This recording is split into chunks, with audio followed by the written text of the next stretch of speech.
There it is. What's up, Eric? How you doing today, buddy? I am doing awesome. Okay, we got to start from the top. Right from the top. Bump, bump, bump. Somebody has been knocked off. The pedestal of streakage is done. It is over. It's over. Tonto, we haven't even seen him, so I hope he's all right. Yeah, I hope he's good. Yeah, because that's crazy. Yeah. So congrats to Joey over at STD Square Table Degenerates. Hey, what's up, Steiner? What's up, everybody? Now we're live. Yeah, now we're live. Back there for 37 minutes.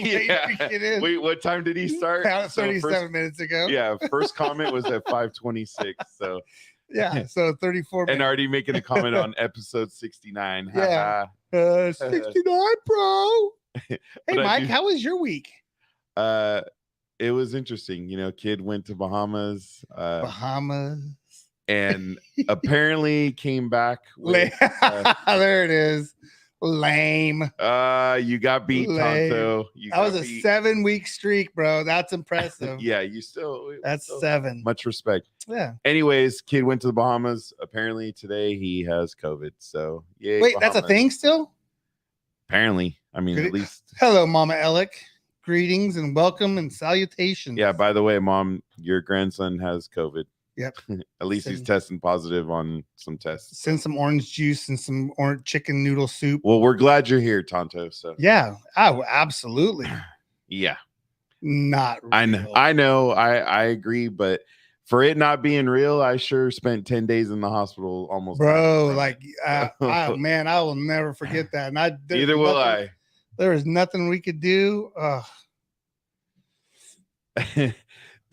yeah, because he was showing lots of signs of being sick. So we just threw the test out and we'll see. Everybody's going with that whole it's not real. And I get it, but unfortunately with me, Mikey was down for the count. Thank God for the respiratory therapist that said, get your ass up. Yeah, it was actually a respiratory therapist that said, hey, fucker, it's time to take this serious. Yeah. So I'll never forget. Do you want to live? Yeah. And get your ass up. No, he said lay on your stomach. Yeah. And then they also gave me the miracle drug that worked. So that went. Your booty. Eric, how was your week? Wonderful. Buddy? Wonderful. I have a new favorite medical exam. No, what is it? A nurse practitioner. Much love to the Tracy, California PPM group. Appreciate you for not knowing what you're doing. Much love. Mikey didn't catch it, but that's all good. I'll let it go. Thank y'all. Yeah. The most favorite thing that people want to hear as a truck driver is we'll see you in 2 years, because we have to take a physical and turn and cough. You know, and your blood pressure, which my blood pressure was like 126/76, something like that. Anyways. Okay. Yeah. Nice. She didn't check that sleep apnea box real close. So she asked me about you it. Skid right. Hey, listen, bro. She asked. I said, "Oh yeah. Oh, you've been tested for sleep apnea? Oh yeah, I tested positive. Positive that I passed it." And then, so where did you go to school? So where did you go to school for your medical certificate? I don't think it's called a certificate, but took a ride off track. Dude, you had to. Yeah. You had to just be like, so another 2 years you're safe. Oh man, and run the road. The next time I go in, it'll be a whole different story because I'm gonna get my ass in gear. And I know I said that back in January, but I've literally been walking every day when I have the downtime when I'm waiting for like a milk shuttle to come back to the DC or whatever. I'll get out there and I got one walk. I get 1 mile in. It's roughly about 18, 19 minutes. So nice. I mean, you know, you got to start somewhere, and a mile a day. Hey. Hopefully we'll keep the doctors away. You have to start somewhere. Yeah. Yeah. So all good. Yeah, no, it was pretty cool. So shout out to Beans. I forgot my glass in the thing, but hey, shout out to Stevie. Appreciate you for the hookup on, well, not the hookup because I still paid for it, but the suggestion of the sugar-free zip, which is always a good thing to kickstart that. Hey, I do want to announce we did, like some of our buddies in the podcasting world, we moved from our podcasting host that we had to Spotify for podcasters. So hopefully we'll have some cool stuff coming through that. I'm excited about it. And Spotify actually hosts video podcasts as well, so you can watch the video back on there. We'll see how it goes. It'll be interesting. Yeah. And we're looking at hopefully changing some artwork and updating everything. And as you've seen, we launched a new logo on our little opening there. Did we? Yeah. I hope it's not the one that's misspelled, because I posted a reel that was misspelled. That was Contragion. No, the one that's on there is not misspelled. There was an R, and I posted. I'm like, Shonda, look at this. No, you did that right at the beginning. I remember. Yeah, I'm like, oh, wait. And then I went back. I'm like, oh no, Mikey. I don't even know where it came from, but yeah, no, that was. I remember that. Is that like I probably grabbed the wrong. I just showed you. I said, hey, look at this gotcha. Because the guy did it, and I told him, hey, you spelt it wrong, and then you ran with it and just took off with it. Dude, I will. Oh God, I already opened my mouth about a ruck to Ruck Fest. So, Scott and Jason hold them accountable. Oh boy. Yeah, I'll do the ruck, but wrestling steers is like, that's some serious shit. Yeah, there you go. I mean, anyway, let's get a little bit of Gary. Let's get Gary. Let's get Gary. We need to hear from Gary. Do you dread having to do your taxes? Does the mere thought of it make your head spin?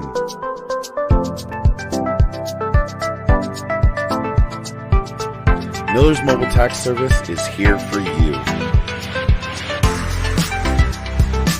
We will handle your individual or business taxes. We will come to you to prepare your taxes. We are skilled, professional, and ready to get started for you. Call 209-678-8515. I appreciate Gary. Talk to him today a little bit. So trying to handle some phone stuff for him. So we'll see where it goes. Some phone stuff. Copy that. So Eric, I think we're ready. So let's get a little Scotty. Do some Scotty Hasty. Yeah, the times and places they may change, but one thing stays the same. The stories that they tell about going through hell. If you think they wouldn't do it all over again, well, you just don't know them. The memories that they own of the ones who didn't make it home. But they keep them all living in the stories that they tell. It's funny. I was actually going back and trying to look through shows real quick while we were playing that, because I want to see for our guest. Let's see, 1, 2, 3, 4, 5, 6. So over 6 weeks ago, 6 weeks ago, we had the opportunity to meet our guest tonight for the first time, and he did join us for a show that was pretty emotional in the fact that we were talking about the 22 a day, and we had the veteran that posted on Facebook that he was part of the 22 a day and unfortunately took his life, and so we had a whole conversation around that. Our guest has personally dealt with it, so without further ado, I would like to introduce Mahabub, who is a Marine Corps. Well, you retire, you end up being medically retired, but Marine Corps retired veteran. France, welcome to the Contagion Effect. Thank you for joining us, sir. Welcome Mike, back. Eric, actually, I'm very honored to be on the show. I appreciate you guys, thinking about me for one of your episodes. Oh man, dude! As soon as Tom brought you on, yeah, we're like, no, okay. Here's the link or the calendar. I think pick a date. Eric was sending it to you while you were on the show with us. Yep. Absolutely. Appreciate everyone who's watching on Military Broadcast Radio. Yes, one of thank our you. Affiliates. Appreciate you guys. Go check it out. So, France, welcome back. We last time we talked, we did talk about the 22 a day, and we'll get to your personal story a little bit and just touch on that of how you've dealt with that within your own life. But I do want to take us straight from the beginning, because I'm the one that loves Man, hearing. where are you born? Where were you raised? Well, how you got in that? What did you do in high school, and what got you into the military? So I was That's a lot born of in questions. Trinidad. Not gonna say the year because that made you cringe a little bit earlier. It's just because we're Bro, old. It's just because we're old. That's all. Dude, bro, that makes me like 12 years old. Shots fired already. Yeah. Listen, my voice is all like freaking on octave. I'm talking all high. Like I'm 12 years old again. Born in you took him Trinidad. back. My mom moved us to the States, New York City specifically, when I was 10. At the time, my brother was 8, my sister was 9. Single mom, raising 3 kids on her own in New York City. She was gone all the time, so I kind of took the reins and made sure my brother and sister were okay. Wow, wait, so you were 8, 9, and 10? Shit, 8, 9, and 10. Wow. Did you ever ask her the question like why she chose New York? I mean, that's where most of my family were. Okay. So she mostly moved there for the support and everything. Yeah. Went to high school, went to Votech school in Jamaica, Queens. It wasn't the best environment. I was a $115, skinny kid, little nerd. I flocked together with 4 other kids that were not just like me, but we had a lot of things in common. We used to cut out of school and go play Halo. Sneak my buddy Tony, we used to sneak his dad's Bacardi Lemon. I can't drink Bacardi products anymore because of that. So fast forward to September 11th. I was actually in Manhattan. I was nowhere close to the Twin Towers. But we were all close enough. We were there for a school project. We were all close enough to hear the bang. Wow. And we didn't know what was going on. Evacuated back to Queens. Once we got back to Queens, we saw the TV, and not being from the States, and I remember a little bit about how I grew up and all that stuff in Trinidad. We did spend a few years in Guyana as well, which is in South America. Mm-hmm. Knowing how fortunate we were and everything that was afforded to us, being in the U.S. now, I knew I had to do something. So end up sneaking into the recruiter's office during the blackout in 2003, I believe, June. I walked in there on my birthday, on my 17th birthday. On your 17th. Recruiter looked at me. I was like, I'm ready to join the Marine Corps. He's like, bro, I can't do anything. We have no power. I was like, I'll be back. So I came back, started signing paperwork and all that stuff. He's like, hey, what does your mom think about it? I was like, that's going to be a hard sell because my family's very traditional. You go to college or trade school. The military wasn't an option. I was the first one to join the military out of a huge family. After 4 months of convincing my mom, ended up raising my right hand at MEPS and off to boot camp. I went in September of 2004, and that's where my journey started. I was stationed in Hawaii for a little over 3 years with 1st Battalion, 3rd Marines. Lava Dogs, for any Lava Dogs listening, you guys know. I think we had I think Garrett Davis. Well, I know he was stationed in Hawaii, but I think I remember him saying Lava Dogs, but I may be wrong. Nice. Deployed twice with them. First to Afghanistan in 2006, Iraq in 2007. Took a 2-year non-deployable break to start a family. Had my son. I was stationed in Indian Head, Maryland at the Incident Response Force over there. So we would pull security. Anytime there's like the State of the Union or anything crazy going on in DC, we were the NBC security force. Oh, wow. Okay. Got boarded out real quick. I was supposed to be there for 3 years. Requested orders at 2. Ended up in beautiful Southern California in Camp Pendleton. Yeah, it's rough there. Yeah, it was horrible. Yeah. With 2nd Battalion, 4th Marines, magnificent bastards. Represented one crew yesterday. Going to represent magnificent bastards today. Nice. Deployed to Afghanistan with them. My vehicle ended up getting hit by an IED.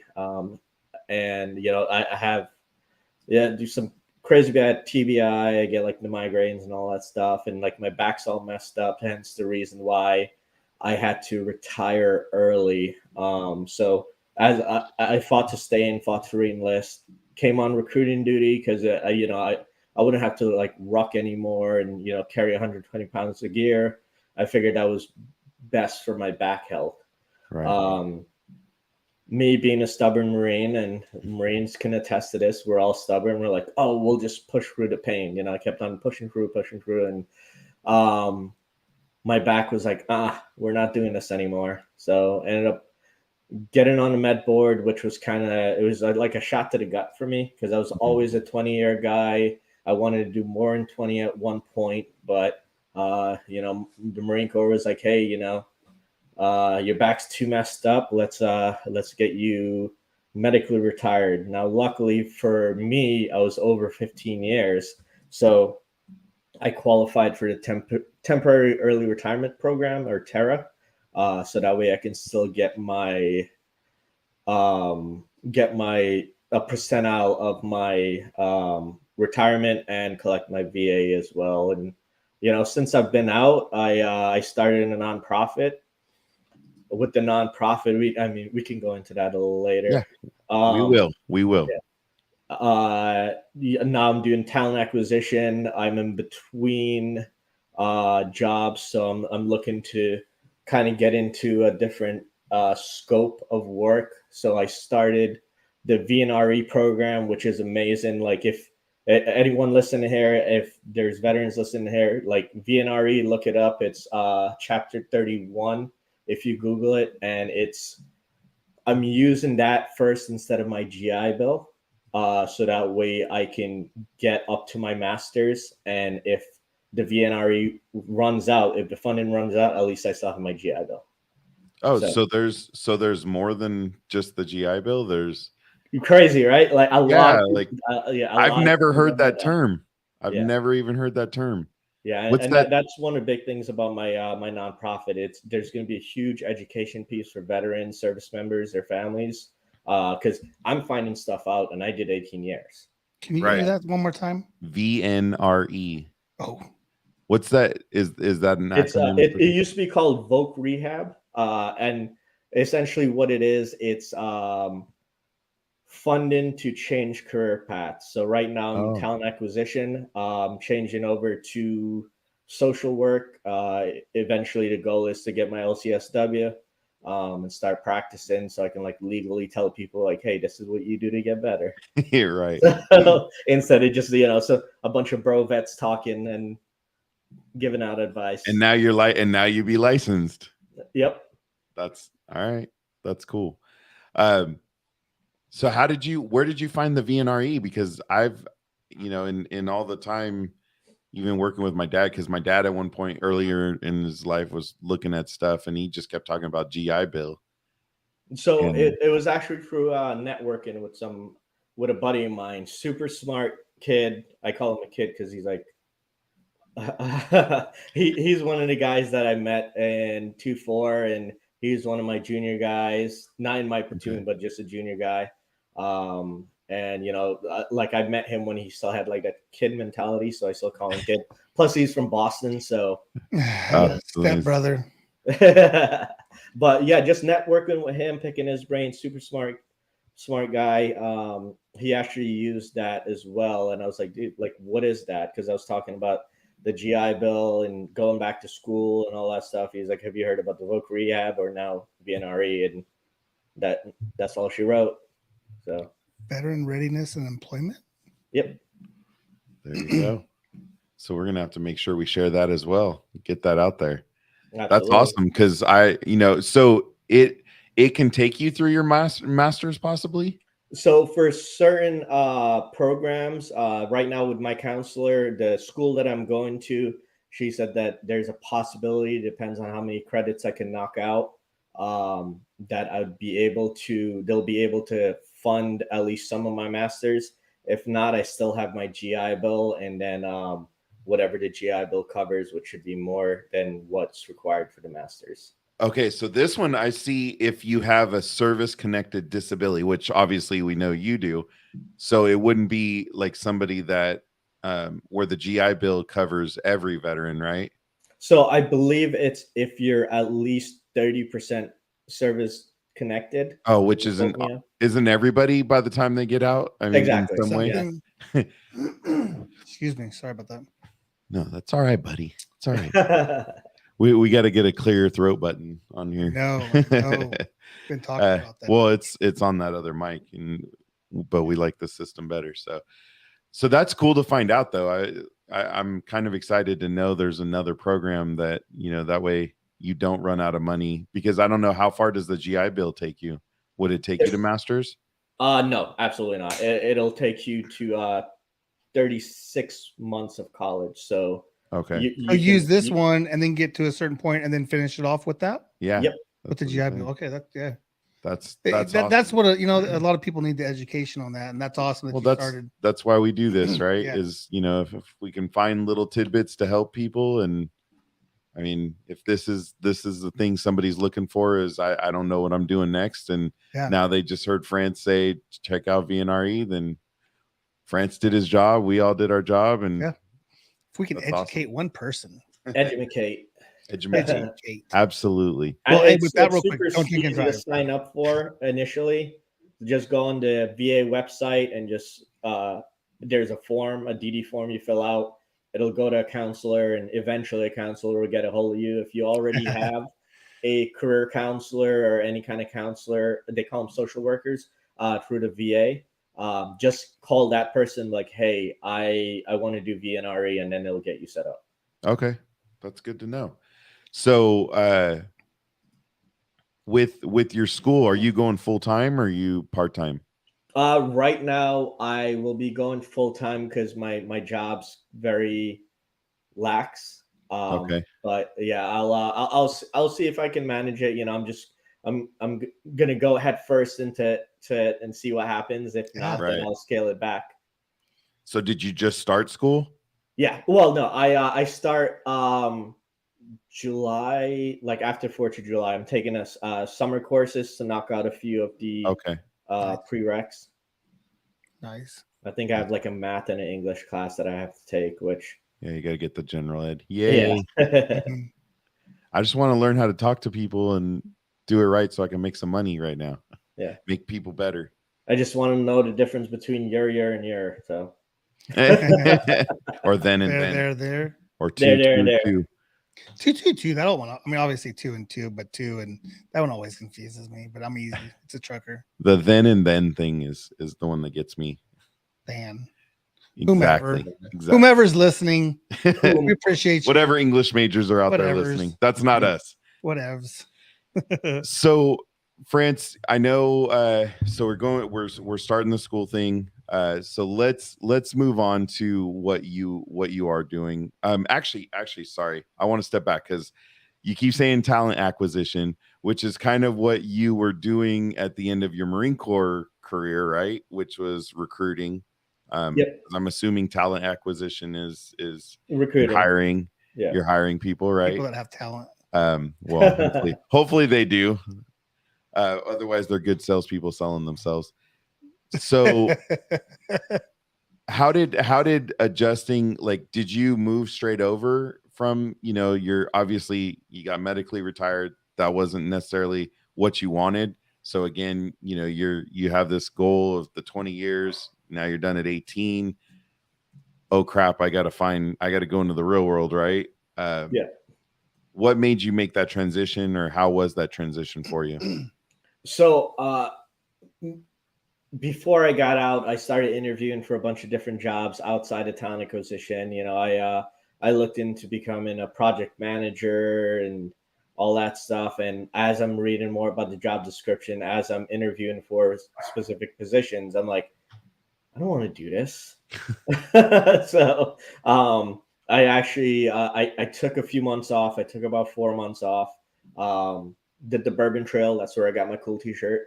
I hit about 7 distilleries on the Bourbon Trail. I got to finish it up eventually. I got my little passport book with my stamps and everything. Like, oh, where's B3 at? We have some, yeah. We have people that can help you. We got some bourbon aficionados that we interviewed a few weeks ago. So I saw that. That was awesome. Yeah, they know their stuff. Like they absolutely know their bourbon stuff.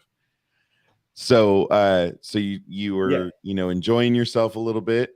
Yeah, and then I started interviewing for more talent acquisition and recruiting jobs. Landed a job with M&T Bank doing their retail recruiting. So recruiting for anywhere from a teller, they call it universal banker, all the way up to branch managers. Had a lot of success there, and now I'm moving on to something hopefully bigger and better. Right. So you're done with the talent acquisition thing right now, or yeah? Okay. Yeah. So you're back into kind of semi-retirement and going to school. Yep. Nice. So you can actually concentrate on it, because I'm like, man, you're working and having to do schooling. That's going to be it's rough. Absolutely. I just I need to find that balance. I need to find like the stop button for me, because when I retired, I dove right into trying to figure out how to launch the nonprofit. Kind of did it on my own. I had one of my docs. I had a phone call with him, and he gave me the quick run through and all that stuff. But for the most part, it was just like Googling, reading all the do's and don'ts and all that stuff, and at the same time interviewing for jobs for a position that was going to be totally new to me, and I would have to learn and everything, and just got a little burnt out, to be honest. And that's why I made this shift back to talent acquisition, and now it's taking a little bit of time so that way I can get my mind right to get school started, and again another career shift into social work. Now, how were you during, obviously Marine Corps, you had to go through some schooling. How were you going through that versus like high school, right? Because I mean, if I look at how I did in high school, I'm like, I've tried to go to school. I'm like, F this, like I can't do that. It's not my world. Yeah. So it's funny. When it came to recruiting school is pretty intense as far as the testing process goes, because you have 2 tests every week. I think it's like 8 weeks long. You have a multiple choice test, and then you have a performance-based evaluation. And all the multiple choice tests, I barely passed.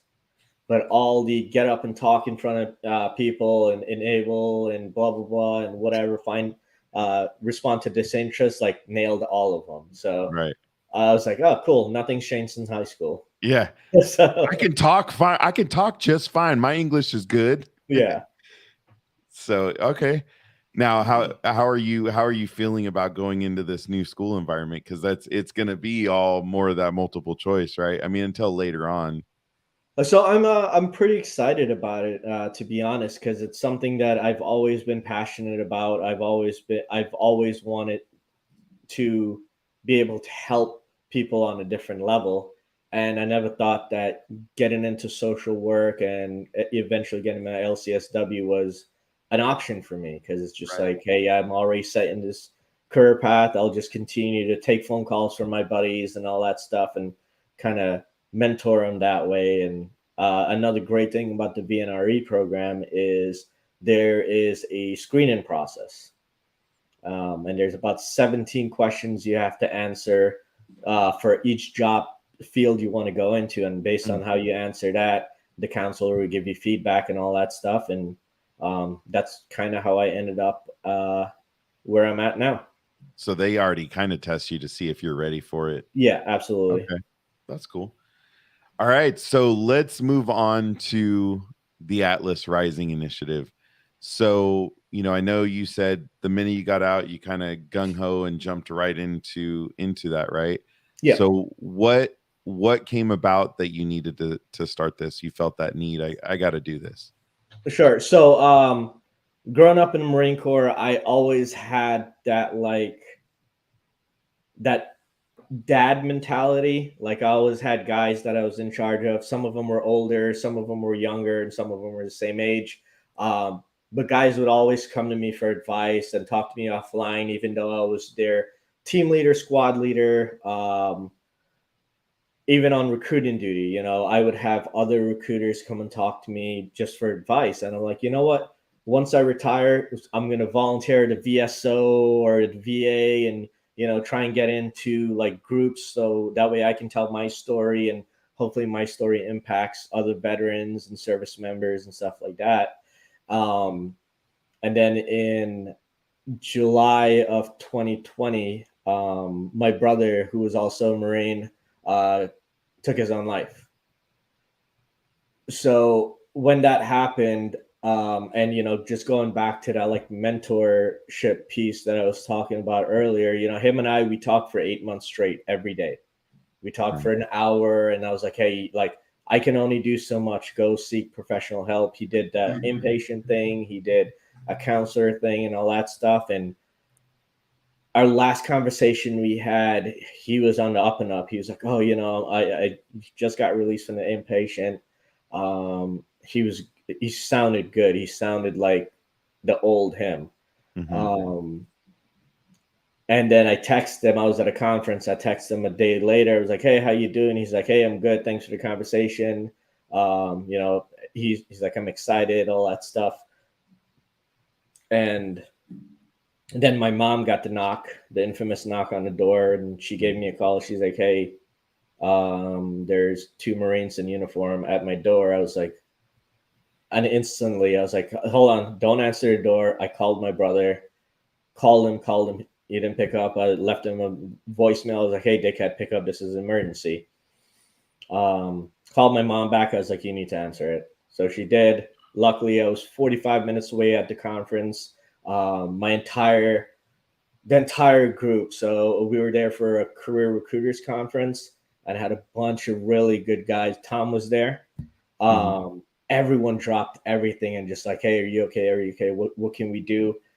Had one of my guys drive my vehicle to my mom's house. I jumped in the Govy, and we just bombed it down the highway, got to my mom's place. And my best friend, Kurt, he was a reservist, and he was at the conference, but he wasn't part of our active duty recruiting. He was prior service recruiting. Mm-hmm. He dropped everything for almost 2 weeks to be there with us, because he did the casualty assistance stuff, so he knew exactly what next steps and all that stuff were. Right.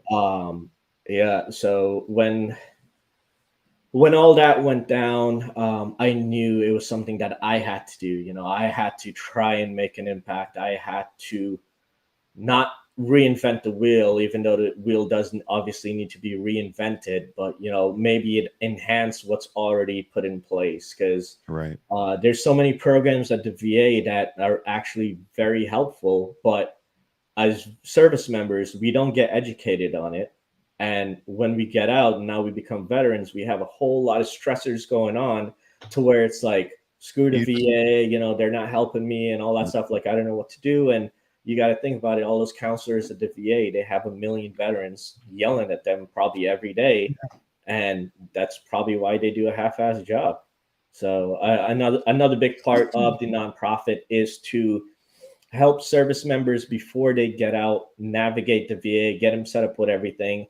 And for our veterans, same thing, help them navigate the VA wherever they're at in the process of maybe redoing their claims so they can get 100% or whatever percentile they deserve. Right. We'll be able to get them hooked up with lawyers, or get them hooked up with people that know how to use the right verbiage, the VA verbiage, so that way they can get taken care of. Yeah. So what's your team look like? I know Eric brought it up, but I didn't see, it just showed you. I didn't see him scroll. So how many people do you have helping you right now? So right now it's me, it's my buddy Jay, who Jay's got a story as well. He was one of my senior Marines when we were in Hawaii. Didn't really interact with him a lot. We reconnected once I got back to the East Coast. He went through, as you can see, he went through a few things. He's sober, which is, I mentioned it in like my first podcast. Like, all my buddies that are sober, like I hold them like up here, right? Because Right. I tried to get sober. I lasted 21 days, and Jay just celebrated 4 years of being sober, and it's freaking amazing to me. Nice. Super Congratulations. good guy. He's very well connected where he's at. So he's the one that actually runs the merch sites, all the Atlas Rising stuff that's on the merch website. He's the one coordinating to hopefully have a bigger presence in Florida. Besides him, my sister's part of it because I want her perspective on, veterans' mental health and all that stuff. Unfortunately, she got married to someone in the Air Force, so she's a military spouse, but we won't hold that against her. But she understands. I mean, she went through it with you, right? She may not have lived the military life, but she went through the same experience afterwards with you of the grief of your brother. So she understands that part. She may not understand why your brother did it, as much as you may, but that's awesome to be open to that perspective. And obviously it's family, but that's awesome. Last member is my buddy Matt, who I served with on my first 2 deployments in Hawaii. He's my oldest friend in the Marine Corps.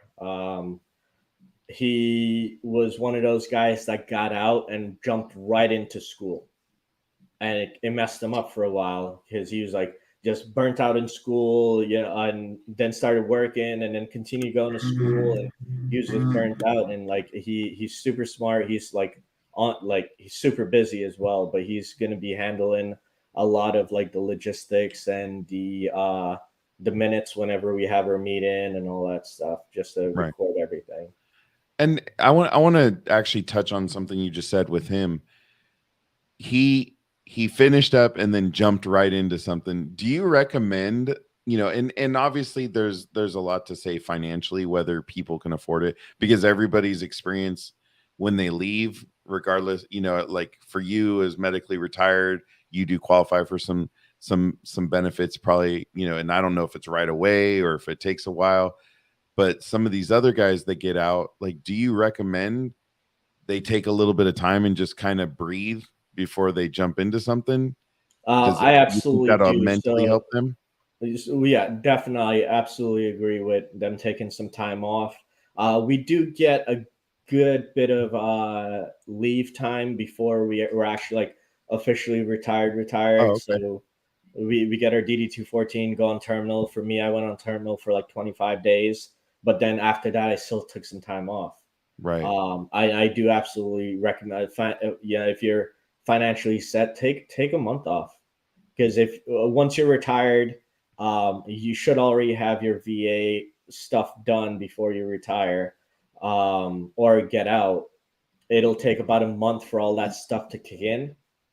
But within that month, more than likely you're on terminal, so you're still collecting a paycheck on the 1st and the 15th, and then a month after that, you kind of figure that out in between stuff. But if the new veterans are in a spot financially where they can take a month off and just kind of relax and turn the alarm off if they could. I couldn't. I have 2 kids that they struggle to wake up during school hours, but in the summertime they're up during school hours. So, ironic, because weird. Not mine. The minute school's over, he's sleeping till like noon and then up till who knows what time. So they'll figure it now. They'll figure it out as they get older. Trust me. And then you'll be like, "Can you get up? You don't need to sleep all day." Absolutely. It's like the eternal battle. So when you started Atlas Rising, we hear a lot of it. Obviously, some of what you dealt with your brother. What really showed you that you need to do something? Was it your own experience or just talking to multiple veterans that said, "Hey, we gotta bridge that gap. Like there's a gap between getting out and figuring things out that we have to bridge"? Was that just your own experience or just watching buddies or a little bit of both? Great question. So it was a lot of vetting my buddies, talking to my buddies that got out. Some of them got out after our first 4. Some of them got out 8 years later, a year before me, and across the board, some very intelligent guys that are thinking like 10 steps ahead, and always compared to the guys that just did 4 years. I'm like, oh, cool, this was awesome. I'm out now. Both of those guys had the same experience once they got out. And I'm like, where's the disconnect? Really? Like, where is the disconnect? Like, what's going on? And that was originally the nonprofit was going to be just to help transition and service members navigate the civilian sector, and veterans, if they need some more help and all that stuff, which we all do. Mm-hmm. It's going to be open to them as well. And then when I lost my brother, I shifted, to, I would say 90% of this nonprofit is all mental health based. It's all, getting veterans hooked up with different kind of outlets. So we're doing a deep dive into the equestrian stuff, because I've talked to a lot of guys, veterans, first responders. They said that, being around horses and all that stuff, because horses are very like emotional creatures, like they can sense emotions. Yeah. Right. And a few of my guys that have done that type of therapy, they said it's like the best therapy. We're diving into getting some art therapy going. So the idea is, since I can't fly veterans from all over the states to Connecticut, the idea is to get a studio that'll allow us to kind of broadcast, and much like we're doing right now, we'll have like an hour art lesson and all that stuff, and then they'll have their own equipment over in Minnesota or wherever, right? But yeah, it's all mental health based. It's all just, I want to help that veteran find like the right outlet. Right. Well, it's almost, you could almost build it in a format kind of like Guitars for Vets, right? Where there's, you have like, they have these folks that help train vets on using a guitar. You could have, little outlets all over the country. Yeah, that's probably a little harder. I like your idea where they can kind of stream and set up and say, hey, here's what you need. Join our broadcast at this time, and this is what we're going to be doing. Yep, absolutely. And then you can have some open conversation during it, and people talk and share, their lives, or, whatever, wherever it takes you, I guess. That's a pretty cool idea. Thanks. Yeah. Awesome. What were you going to say, Eric? There was one, I believe it's Dosey Outfitters, which ironically enough, they're coming in on the 22nd in a couple weeks, and they were looking to get some land through the western part of the Midwest. So the western part of the Midwest? Western part of the Midwest, which I'm assuming like the Idaho-ish, the Idaho, Montana, and then whatever that state's underneath there. Dosey. Yeah, that's what I was just saying. So they were talking about wanting to start a ranch with obviously horses and whatnot, and helping heroes that way.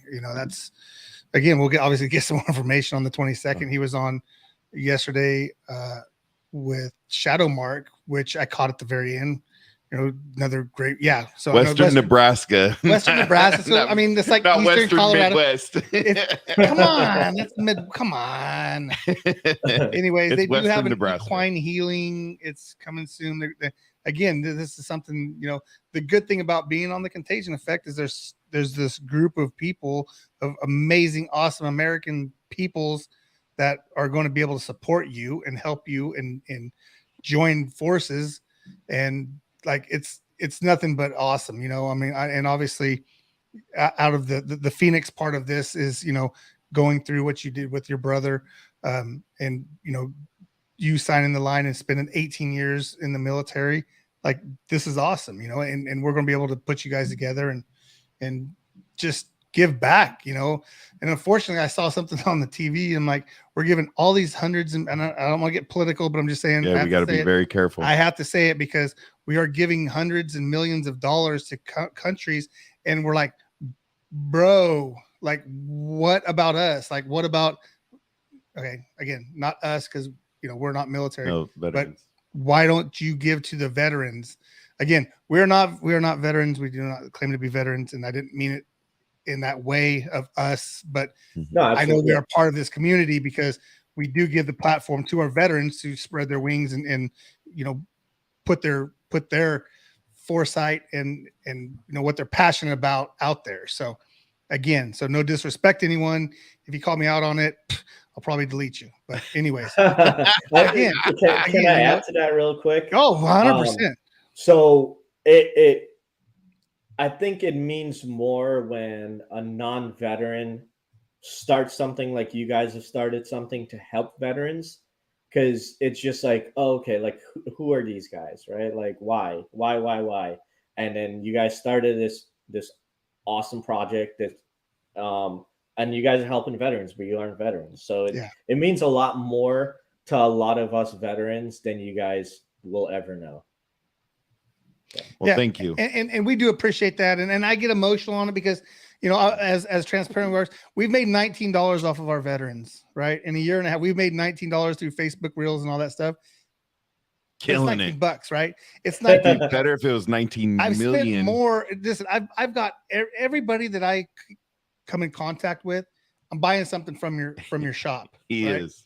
I mean, I've got hats on top of hats and shirts. I've got a 2X shirt that I can't even fit my fat ass in. Okay. And it's a red shirt. And but my thing is, I will support the hell out of you if you're doing what's right and what's true in your heart. Right. And I'm all for it, man. I am just, I get geeked on it. And I do get emotional because I see the struggle. I see how hard it is. Right. And, you guys put your lives on the line, and you guys have seen stuff that nobody should see, but yet here you guys come back. And some people fall in that mental trap, and some people kind of, come up out of it. And again, you guys are putting it out there, so much respect, obviously. And, I appreciate, we appreciate, not to speak for Mike, but we appreciate being accepted into it because, again, this is our platform. This is our give back, right? No, we didn't absolutely. make that decision. So again, appreciate it. And so I definitely appreciate it. Eric gets talking for more than 2 minutes. Then he gets, okay, I'm done. Well, I get emotional. I know it's not about me, but we're here for Atlas Rising Initiative, and that's what it's for. I had to get my words in because you guys we talk too much. No. I don't want to zone out. No. I mean, we're not. I mean, I'm just saying I don't want to zone out because again, if you go back to some of our shows, I'm just in there like, oh, really? Oh, and I'm like, Mike's like, you there? I'm like, no, I am. Like, again, when I go after someone to get on our show, it's interesting. I want to hear the story, right? And obviously, Tom kind of helped you into our show, and I mean, amazing, right? That's the greatest thing that we have. And again, you're going to get a bunch of emails to go on other people's show here soon, and it's just awesome because the contagion effect mafia is in full effect. Oh, now we're straight up. Oh, absolutely. We need to come up with a name. Yeah. Hey, so speaking of shows and what's going across the bottom, so Atlas Rising has something new that you just launched, right? Atlas Rising Initiative has something new. Do you want to tell us about that? Sure. So I just launched a podcast. Right now, we're just on YouTube. I have 2 episodes. First episode was kind of rough for me because it was just me talking about a little bit about who I am, why I started a nonprofit. And the second episode, which I recorded last night, edited and launched today, was with a buddy of mine that I served with. He got out. He's now a paramedic in Connecticut, and I brought him on to kind of, besides the fact that him and we have a lot of common ground, a lot of common things that's happened to us. Mm-hmm.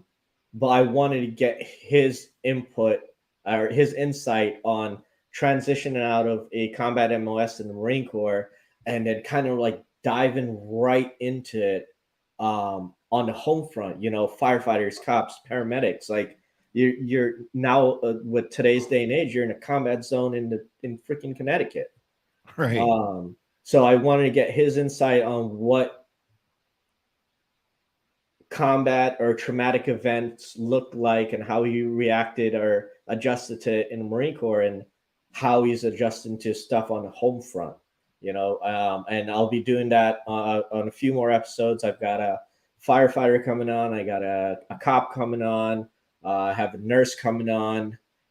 So yeah, we're rocking and rolling, because it's I don't think I'm sure there's organizations out there, but I don't think it's talked about enough.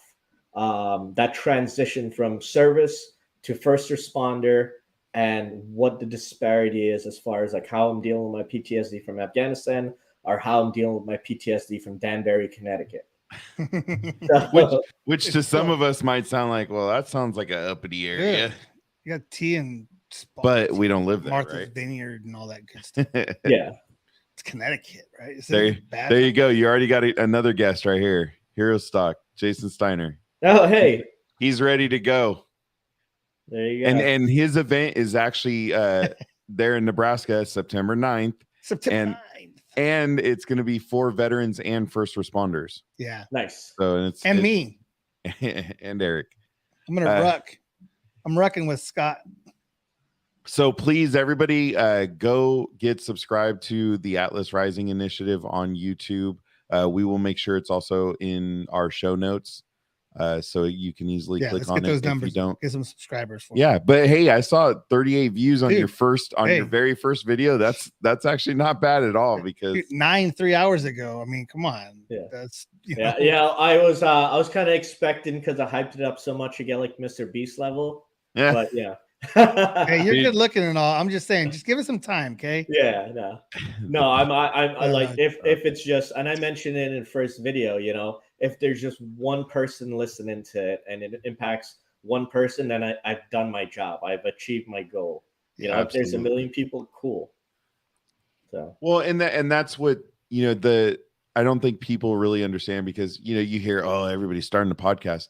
But it is just another channel to help you get your message out. And then it's a great way for people to hear, oh, that guy's going, or that woman's going through, you know, they went through what I went through. Absolutely. And because everybody's story is different, and it's kind of like, that's where it's crazy when you're talking about the difference between somebody who served 4 years versus somebody who served 20. And once they got out, things were kind of the same between both of them. It's like, wow, that's kind of crazy to hear, because you think, you know, it should be a little bit different, right?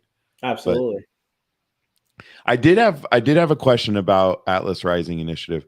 Where'd the name come from? What made you go with that name?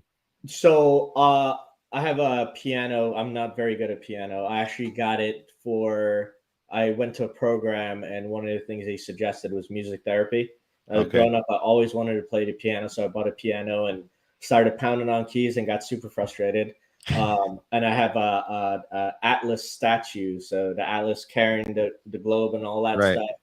And I was brainstorming. You know, I have a little whiteboard right here with still like 20 of the possible names.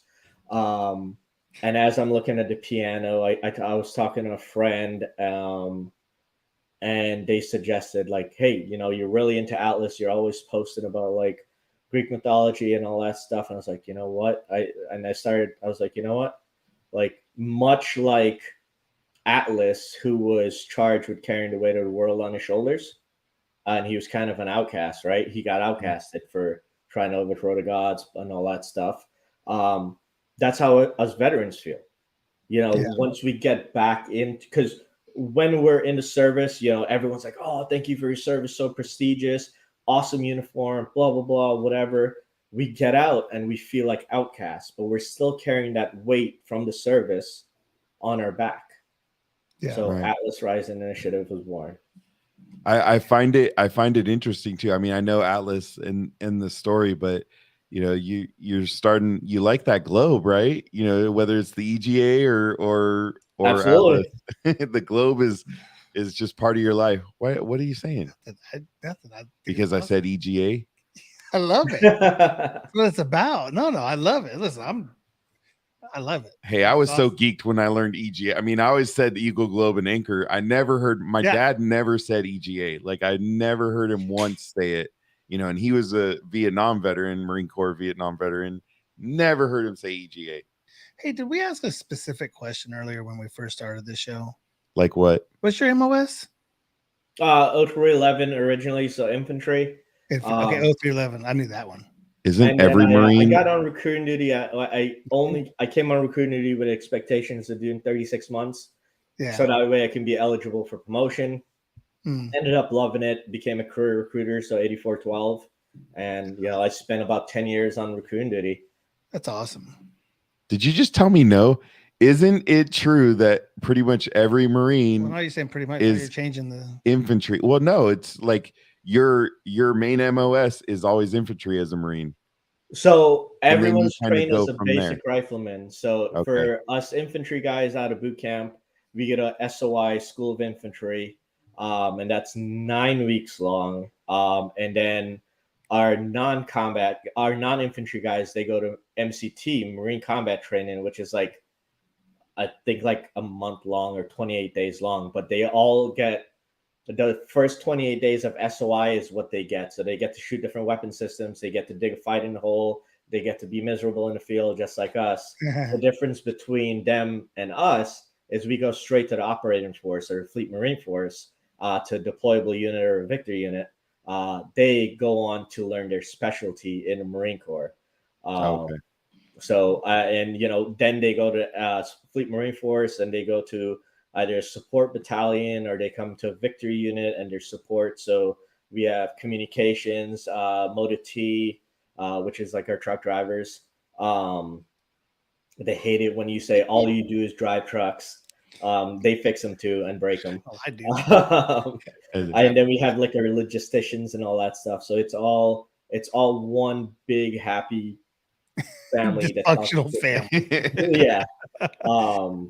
We like to say that we're spearheaded the Marine Corps, and then the supply guy will be like, "Oh, bullets don't fly without supply." Like, okay. So hilarious. Yeah. Everybody's got to take. Everybody's got to take. I mean, which came first, the chicken or the egg? I mean, that's the conversation when it comes down to it, right? Yeah. One of our regulars just texted me, and yeah. Hi, Mike Cordini. I'm not going to share your text message, but yes, it is episode right before 70. Yeah. So funny story about that. I'm a man child, much like every other veteran. I built pretty good rapport with the bartenders and all that stuff at a local bar I go to. Gonna give them a shout out, Birchill Tavern here in Glastonbury. Jeff, awesome people, right? And I got very close with them, and they kind of know my mentality and all that stuff. So anytime I get the bill, and I can round the tip up to 69. I always circle it, and nice. I'd write nice. He writes nice. Yeah. And that's the only place I do it because I don't want to get. Well, when you're a local, you got your own seat at the well, and when they can understand the joke too. Yeah. You don't want somebody going, "Oh my god, offensive." Oh my god, how dare you? It's so rude. Yeah. No, what Tonto? I'm surprised. I didn't know that Supply has more kills than U.S. combat MOSs. Yeah, everybody's seen what episode it was. Sorry, France, we brought you on. Oh no, I loved it. I laughed. I was like, hell yeah. Episode 69. What a great episode.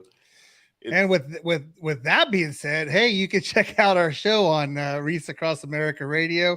Search word Wreath also on Tuesdays at 11 p.m. You can also find Wreaths Across America Radio on iHeartRadio app, Odyssey app, and the TuneIn app.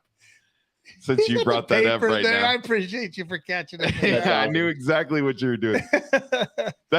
Sorry, Fritz. That's new to us, so we have to make sure we get it done. Since I forgot to do it at the beginning. Check out Gunroom Radio, search word Contagion Effect, and also mbrradio.us. Go check that out. Also on TuneIn Radio.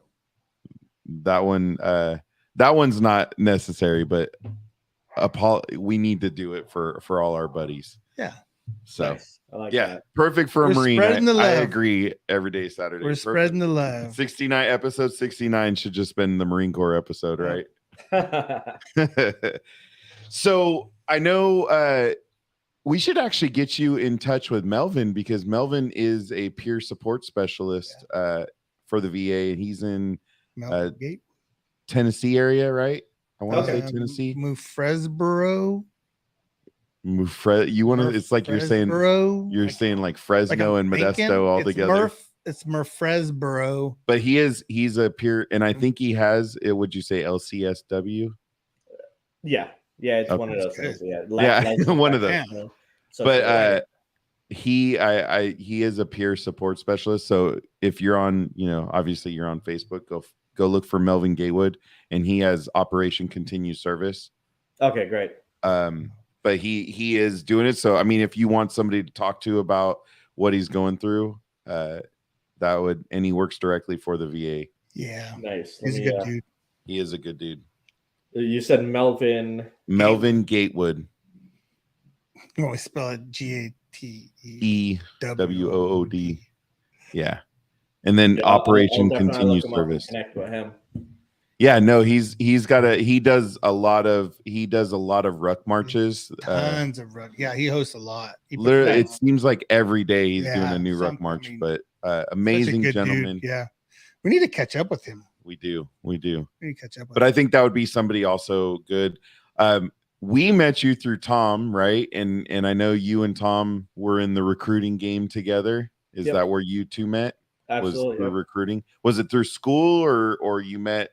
So I first interacted with him during a conference a few years back, and we were both. It was funny. We were both kind of like trying to size each other up and see what's up, because our mutual friend, like he was very close with our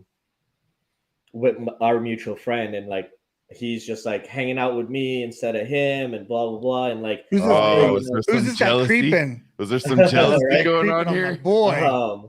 So we kind of sized each other up and realized we were both cool dudes, and we really just interacted during conferences or our yearly conference, because he was in upstate New York for a while, and that's how we were able to connect and all that stuff.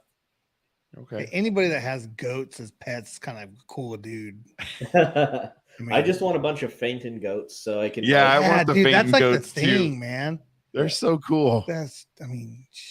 We go. There's a little cheese factory, and they had some goats. I was trying to see if they were fainting goats, but they all stayed up. They all stayed up. They all stayed up. Yeah, they didn't run. These goats suck. Yeah, they're tired. They don't even like, work. All right, we know exactly what they want. Yeah. Exactly. So I'm interested in the sizing up. Is it looking like, okay, who's the better recruiter, or how's that work? Yeah, I mean, what's that look like when two Marines are sizing each other up? What's the checklist? Yeah, is it suit a dog or what? So typically, when we're in uniform, you just look at the chest candy. But we weren't in uniform. We were all in suits, because like the conferences are pretty. We try to keep it very formal and professional. Yeah. So dress blues isn't formal enough?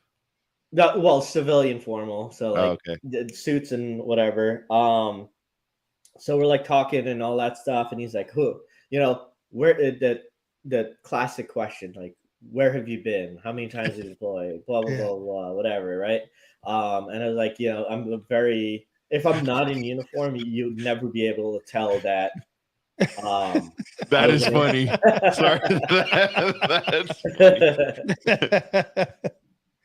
Yeah. Speaking of which, we all carry around crayons in our pockets, and whoever pulls out the better color or better flavor, I should say, they win. We had that whole conversation last week. Was the flavor thing? It went on for days, unfortunately. Okay, so sorry about that. That was just too funny. So we're just kind of like exchanging questions back and forth and all that stuff, and it was just like, oh, okay, cool. And that was about it. We kept in contact, like Facebook contact. Like he posts something, I'd like it. I post something, he'll like it, and then once how cute! I saw you about to become bros, Facebook bros. And once I saw he'd launch a podcast, and I've been playing with the idea of a podcast forever, but I didn't. It's funny. The first recording I did for episode 1, I opened up with, "Hey, you know, my name is France. First podcast of Atlas Horizon. I know another fucking veteran of the podcast." And I was like, I can't say that. I'm gonna. Why though? Yeah, Yes, you but can. it's real. But that's the man. I wish. Honestly, it's real. Like I get it. I get it. I get what you're saying. But it is. I mean, it is real. It doesn't mean it's bad. It's. But they have to understand, like, dude, you're not going to change what you are. Like, dude, just say it. I mean, this is really though. It's just another person with the fucking podcast. I mean, that's right now what it is, because there's so many shows and so many things. Everybody can do one. But I think what I like about what we do, what you're doing, what Tom's doing, what all the guys that are part of our group and what they're doing is it's all about lifting veterans up. It's not. It's one thing to tell the story. It's another thing that somebody can hear what that story is and how these people, because we've had some people then been through some just downright dirty stuff. I mean, you went through an IED. We didn't even talk about your recovery, right? We talked about it happened, and then here's what happened to me. We didn't talk about the time in between, what you went through, right? And sometimes that's the thing people need to hear is, dude, you literally got blown up and you were injured, but what did you go through during that time? Because I'm sure there was a time you couldn't walk for a while, right? So I was very lucky. We were in an MRAP, and with the MRAPs, they had the mine roller. And they're smart. They're dumb, but they're smart. They had the pressure plate offset to where the mine roller would hit the pressure plate, but the device was under the vehicle. And we all lucked out in the vehicle. On the bottom of the MRAP, it has a V that kind of deflects the blast. So they ended up like pulling us out of the vehicle. Yeah, like my face was kind of busted up and all that stuff. My gunner somehow got a hole in his knee. And then my driver like just got bounced around a little bit. We kind of make fun of him because he's super tall, and he just like went up, down, left, right, and that was it. According to what we imagined happened. But I was definitely very lucky, and it's one of that's one of the reasons why I don't like talking about my overseas time, because when we got back from deployment, 2-4 for that deployment had 36 guys that got Purple Hearts. Oh. And I was standing next to my captain that stepped on IED and lost his leg. And I'm getting the same award as him, where I just got banged up and like bruised and bloody, but he lost his freaking leg, right? So that's like one of the things to where it's like I kind of have to get over it, because I sound like a hypocrite, like, oh, hey, you need to talk about your story because your story matters and all that stuff. And here I am, right? Well, and we've heard, and maybe this is a good story with you and Tom, and one of the things of sizing up is that we've had veterans who've made comments about, oh, well, they didn't deploy, right? And I think that almost falls on the same line of, you got a Purple Heart, you went through this version, but your captain lost his leg, and then there's people even worse that lost even more, obviously to losing their life.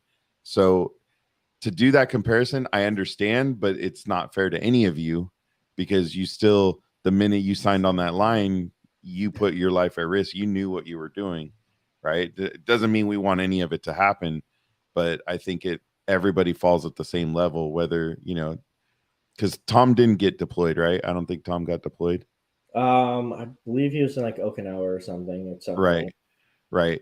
But I mean, we've talked to some other people that did not get deployed, and it doesn't mean they didn't do a job here that hopefully helped people, right? And with recruiting, you guys did an incredibly important job, because you were recruiting in a time, and now it's even worse, right? The military is the volunteerism, just volunteerism overall is a thing of the past. Like, we can't.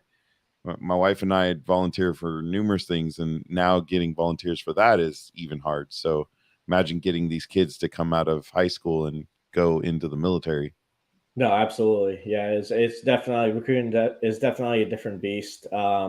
You're a little different after your 36 months. So once you leave and go back to the Fleet Marine Force, I have a lot of guys that I mentored that just did 36 months, went back, and they're like, recruiting was like the hardest thing I've ever done in the Marine Corps. Some of these guys are combat veterans. And I'm just like, oh, okay. Here I am going on 10 years doing the same thing. So yeah, it definitely saying it's hard. Changes you a little bit.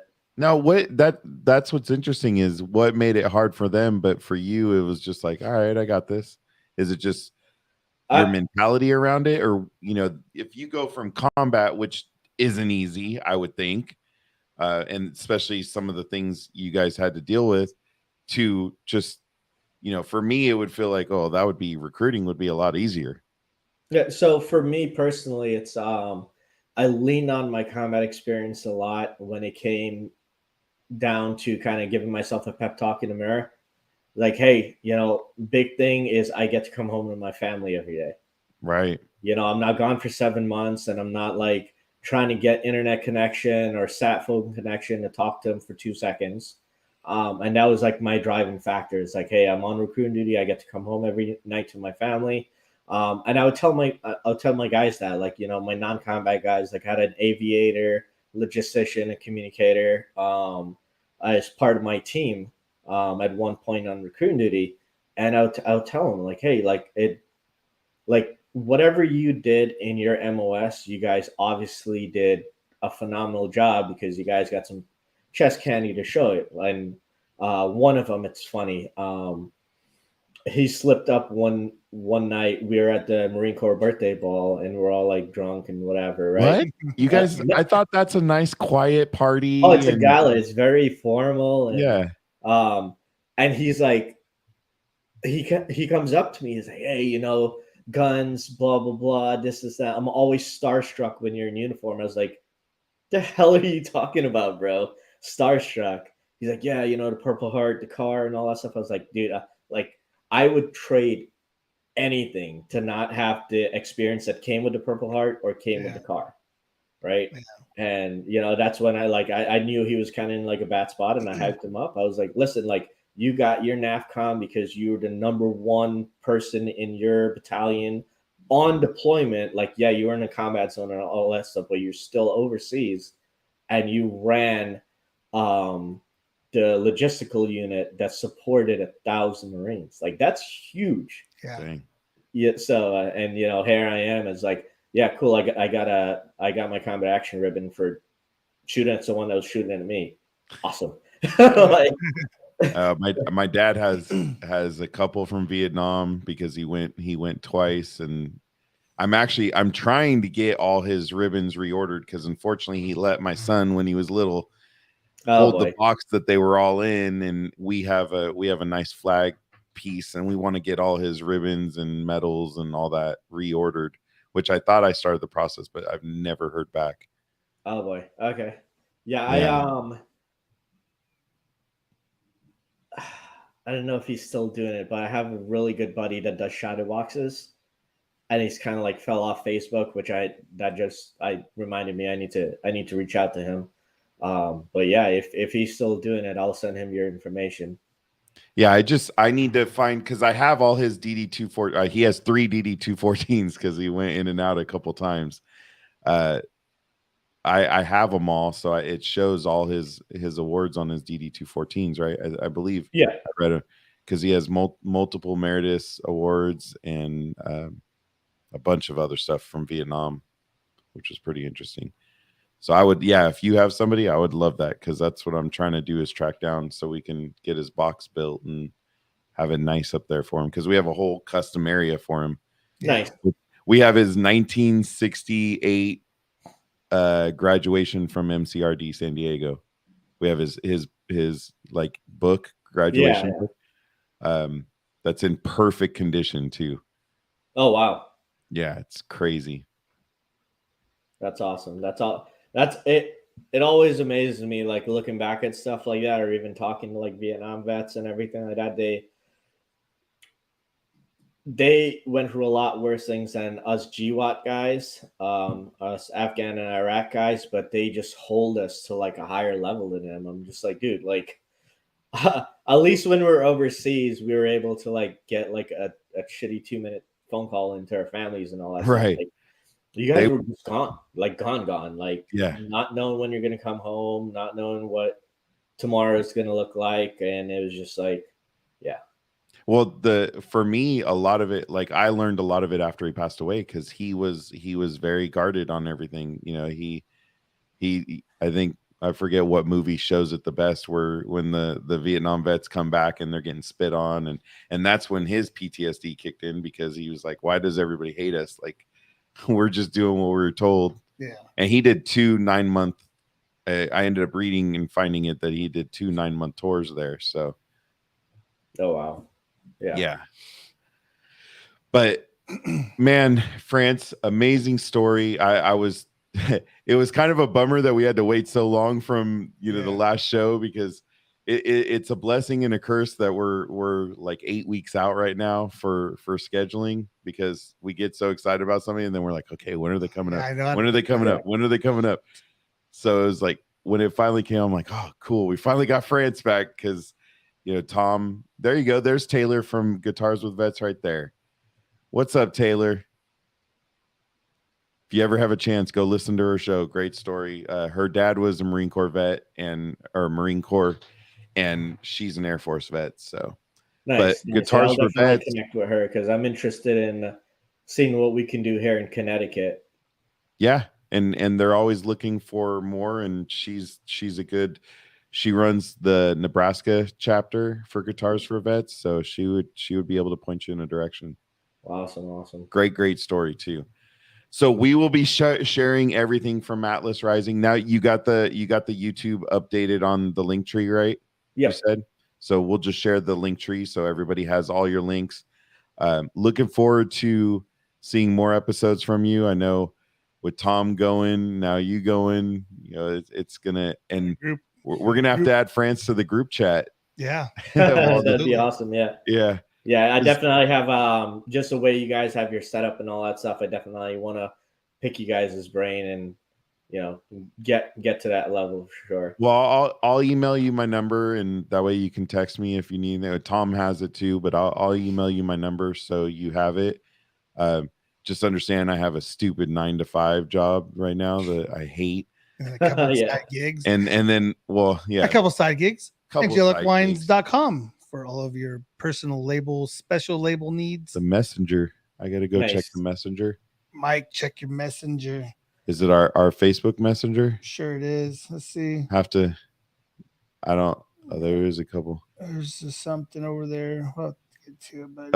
Oh, there we go. Thank you, Tonto. He sent me the link about the medals. Perfect. Oh, awesome. So thank you, Tonto. I appreciate you, man. I'm gonna have to get you some beer or something sent up to Alaska. I got you when we go to friggin' dude, is Tonto going? I'm going. I know you're going, but I'm trying to take care of Tonto, because I'm still don't know if I'm buying a U-Haul, if I'm gonna rent a U-Haul or maybe an Astro van or something. Get a Sprinter. Get an old Chevy Astro van. And where are we driving? We're going to herostock.org September 9th. SITREP 22 will be there. There you go. Look at Eric. Radio will be Eric's there. all excited now that he can do all these. Scotty Hastings will be there. And it's all to help support veteran suicide prevention. And first responders. Yeah. And you can find more at thecontagioneffectshow.com. No, that's just swag. There's not any find out more. There. Just please like, subscribe, and hit that notification board. Ding! All right, friends. So I know we may have touched on this subject, but gonna ask you the hardest question of the night. What is, you're chilling out at the end of the night. What's the go-to drink? So I have my moods, I guess. Like right now, I'm just doing Makers and Ginger. Right. But like I'll do bourbon pretty much every night, and it all depends on if I want a rye or if I want like something a little more high proof. Depends on what I feel like. Hey, do you feel like bourbon? I yes and no. Yeah. I have like 120 bottles in the basement that Oh, We're eventually definitely- for down the line when I do the Yeah. podcast, I'm gonna do it in the speakeasy in the basement. Oh, nice. okay. You definitely need Yeah. to get connected with B3 with the Bourbon Battle Buddies. Nice. Yeah, that's awesome. Yeah. Dude, like serious, I'm gonna send them your information. Yeah, because I mean, you're in the pimp group. That's what we're calling the pimp group chat. Pimp I've me got all out. these guys Let's set go. up. Dude, they don't even know what happened today. There was I was trying to coordinate something and got hooked into. I can't grab it because it's on a different page right now. But yeah, there's a podcast. did you just wait? Did you just like kill somebody else's show? Dude, like literally, it's going to be like the next probably 8 weeks. No free alcohol, Taylor. No, But probably like France does want to talk to you about Guitars for Vets. yeah, He's in Connecticut, so yeah. we got to Like- make that conversation happen. Like the next 8 weeks that this dude's going to have on is almost everyone in the chat here. Oh, is it? Oh, dude, it's going to be nuts. Oh, yeah. that's what you I did on warned the him, yeah. Calendly. Yeah, that's why I dropped the count. I'm like, hey, dude, hit this guy up. And I told the producer of the show, hey, listen, like once you get part of the Contagion Effect Mafia, and I hate to take that from Freedom Rings, No, family I don't mafia. want to. We got to find our own. You know, we had the comment commanders or what do we comment comment- commandos. commandos. So Yeah, we'll it have to was come up with. Yeah, you'll be part of the group. So just stay with me and Nice. you'll be hooked up. We'll there. get France. We in. got you some guests and stuff. So it's always a different thing, right? Is what you're saying. So whatever your mood is. Whatever the mood is. Yeah. I will say when I'm doing yard work, it's like Tito's and lemonade or something nice Oh and wow. refreshing. Okay. But yeah. okay. Nice and refreshing. Gin and Nice and tonic, refreshing. 2 limes. Hendrick's gin with 2 limes. Is Oh, yeah. nice. It's a nice I was on patio a- sit and It's sip. funny. I was on a gin and tonic kick during quarantine. For some reason, I don't know what it was. It like one day I went because the liquor stores were still open in mass because they were deemed essential, which I'm glad they deemed them essential. I walked in, I was like, you know what? I haven't had gin in over 4 years. Grabbed a bottle of Aviator because I'm a Deadpool fan. I see I saw those. yeah. You're fine. a That's Marvel pretty and good. Deadpool I'm fan. gonna grab his gin, see what it's all about, and then I was on a gin kick for about a year. Ain't nothing wrong with it. Yeah. And then I'll send you Taylor. Well, she posted it in the comments. So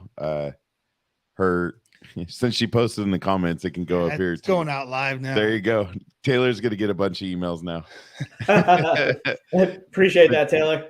But she did put it, so it is in the comments. If you go back to the show, Yeah. it'll be in the comments there. We'll Okay. tag you. We'll It's get you. it's going to be on the Facebook side. So Okay, if you great. go, you can go see the show on the Facebook side. Already got a bunch of emails. Well, that'd be cool to get a couple connections for you. You know, that's what this is all about, is just growing the community. It's a community that needs to grow anyways, and it's been fun doing so. So for sure. Yeah, So I definitely France, appreciate you guys having me on, and now I'm part of the now you're part of the crew. We got to Part of figure the out what the crew. name is. Yeah. But maybe we'll have a raffle yeah, or maybe we should put or together a a little- contest. there you go. They have to like and subscribe and to all of us, and then you have to prove that you like and subscribe and to every Then channel. Wherever you're from, we'll get a gift card of Not- $50 to go watch a movie and buy a hot dog. $50 isn't even enough for that anymore. Hey, Inflation, buddy. bro, Inflation. we went to the movies the other day to Regal and we saw that machine. Yeah, I heard it was really good. Bro, save the money, wait for it to come out on pirated DVD. Pirated DVD. Pirated, do they do that You anymore? should- no, Pirated it's- DVD. I Go to think the flea it's- market. I think it's pirated VHS now. I think that's what it Bro, That's you have that on beta? is. Yeah. Shout out to girl. Hey, look at that. I wouldn't even buy a Coke and popcorn. Yeah, I know. Dude, we did drop about $50 on just that, not even getting it. See, that's what I'm saying. It's not the same anymore, people. Not the same. Well, France, we appreciate you. Thank you for what you're doing with Atlas Rising Initiative. It's great to hear. I love that I learned something else about VNRE today. So I hope that more people learned about that. And all right, we're gonna have to We're gonna get put 'em in Tonto. the- We got to we'll get Tonto in the group. Well, yeah. I just saw that. Yeah. Yeah. He's like an honorary member. But How about if we get him on the show first? Yeah, no. Is he on the schedule? I don't even. Hold on, I Let gotta me see. What was it? I gotta see. What do we have next week? Next week we have Jason Rhodes with Reno Vet. And then Live. and then Barbara and then 22's Amanda. Deuce. Nope. Tonto. Amanda. I thought he was. Didn't you send him the link? Oh, bro. He's more worried about the movie, not the. Oh yeah, no, bro. Yeah, he's like, no, forget your show. I was to be in the comment word. No, yeah, no, it's great that he's funny. Like I love him, Brett Kreischer. Like I love him. It's funny, but it's a movie based off of one of his skits. I'm like, what's his name again? Bert Yeah. Kreischer. Kreischer. What I say, Brett? You said Brett. Deuces, Mike. It's not that time yet. We gotta finish with France yet. I like that. All right, friends. Thank you so much. Thank you for what you're doing. Yeah, we'll we make sure appreciate you, we man. highlight everything Appreciate in you the sharing. comments. Just keep doing what you're doing because you're doing amazing things. Thank you to your whole team for what they're doing. Yeah. Thank you to Tom for introducing us to you. We appreciate that. We appreciate you joining last minute on that story and you being, having to be vulnerable and share your own story. Absolutely. That's big. And I know that's not always easy. And you did it again tonight. So we truly appreciate that. Yeah. Right. Yeah.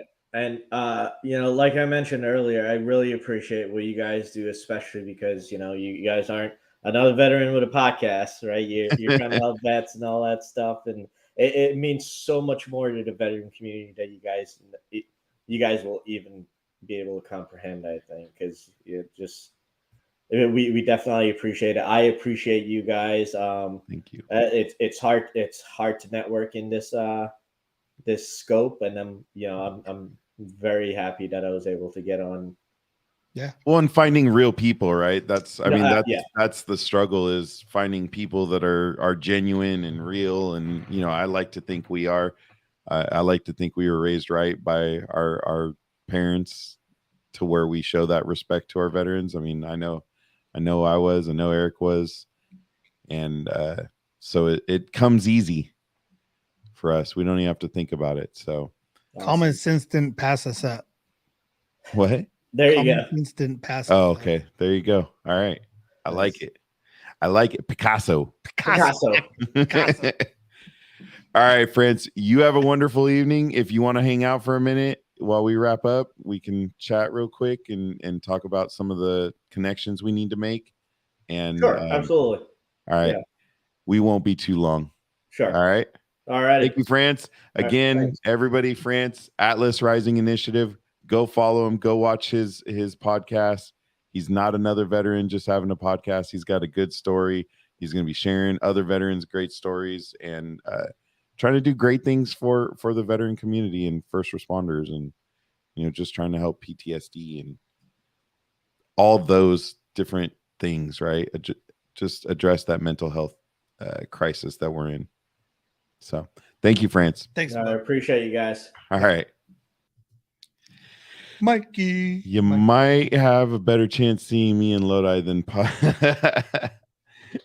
Well, how do we catch you in Lodi, man? Gotta let me know when you're in Lodi. What's the pod? On the our show. Oh, I forget. Them young folks, they like to shorten words. The pod, right? What are all those words that they like to shorten and make a lot smaller? What if? What if? Well, that's whole sentences now. Yeah. What if what? Continue on. Like you don't make any sense. Well, what's funny is you think about like when my oldest was in his teens, that was when the texting craze was blowing up and everything was getting shortened for texting. Yeah. And then with Aiden, if I say okay and I type the words O and K, I get in trouble because I'm not spelling OKAY. It's like, why do you do that? What? I'm like, what? It's now you got to spell it out. Yeah, no. Man, I don't even know that I know how to spell it. Much, bro. Oh wait, I just did. Y'all spread that. Jesus. All right, buddy. Yeah, Another great Mikey, job. man, Thank you very much. Appreciate you, dude. Appreciate you everything you do. I know your time restraint. I know that your day is very condensed. Every day. Yeah, I get it. It's man. super fun. Not what I want, but is, but- what I got to do. You know, gotta keep the lights on. Exactly. Eric, Deuces. buddy.